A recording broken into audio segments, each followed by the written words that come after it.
President-elect Donald Trump over the weekend announced he's nominated Kash Patel to lead the FBI. If confirmed, Patel's tenure could mark a significant shift in the culture and operations at the FBI. He's been outspoken about his position regarding the FBI and his plans for it, describing the current federal apparatus as being dominated by an elite class that has weaponized the government, resulting in uneven application of the justice. And he recently said that he would relocate the agency's headquarters to outside Washington. Who is the former public defender, and how might the Federal Bureau of Investigations respond to such changes? Here to discuss it all, we're joined by Greg Schaefer, retired FBI agent with the Elite Hostage Rescue Team. Good to have you with us, Greg. Thanks for coming on. Thanks for having me. Good to see you again. For sure. Now, what changes do you expect to see if Kash Patel is Senate confirmed? Well, first of all, I do think Director Wray needs to go. Let me say it straight off. I know, talking to my former colleagues, Director Wray has lost the confidence and the trust of the street agent in the FBI, and I do agree with the fact that he needs to go first. And a change needs to be made because, again, the American public has lost the faith and trust of the FBI. So changes are definitely needed. Mr. Patel coming in, I guess the one piece of advice I would give him is to keep it as apolitical as possible. We don't want him to come in and make the FBI even more political than it is right today. So that would be my advice to him. But certainly the FBI does need to have somewhat of a house cleaning done.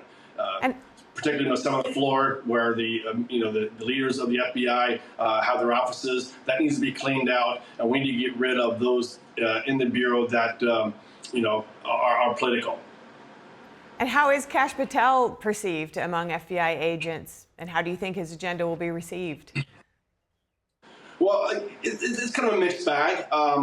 Again, he comes in with a breath of fresh air. Again, he's coming in with the intent to clean up the bureau, which all agents agree needs to be done. It's become way too woke. The hiring processes and who we're hiring in the FBI today is not the type of people that we really want to be FBI agents. So it's a mixed bag. He has no law enforcement experience.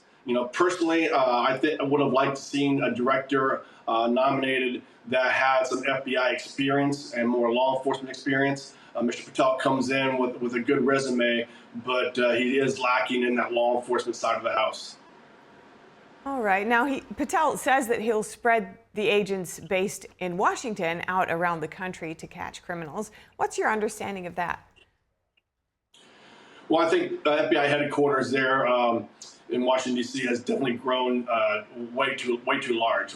I do agree with Mr. Patel's assessment that he needs to, get those agents that are in the headquarters building and send them out to the field to do what FBI agents are paid to do, and that is to fight crime and investigate wrongdoing and put bad people in prison.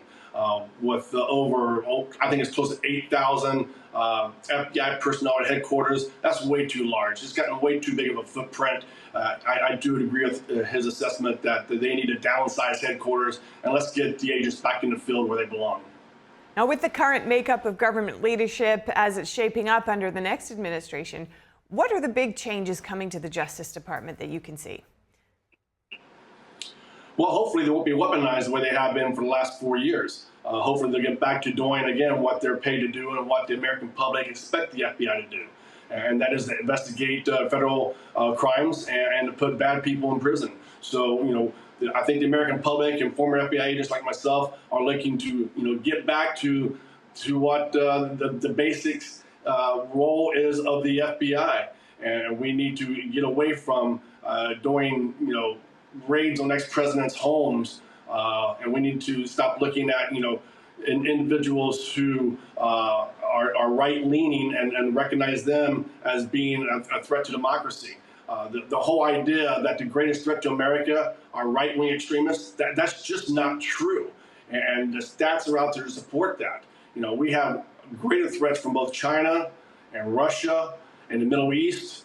And right-wing terrorism is definitely not should not be on the FBI's radar as being the most credible threat to the American public. That's not what is causing the violence in America today.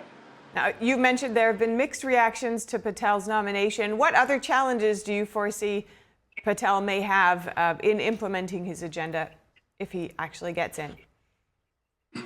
Well, I think his greatest roadblock is going to be the fact that he is so closely associated with President-elect Trump. He needs to make sure he distances himself away from the friendship that he has with the president-elect and make sure he gets down to doing the role to which he's been hired to do, and that's run the 12,000 agents and support staff of the FBI and getting them to do the job that, again, the American public expect of them. So I think his greatest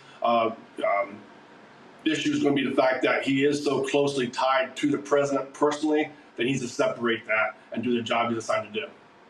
Now, you mentioned earlier that you really hope your advice for Patel would be to not politicize his changes, just do the work of the FBI itself. What other advice would you give to him? Go in with 2 ears and 1 mouth. Listen to what the street agents have to say. Listen to what the SACs and the field offices have to say.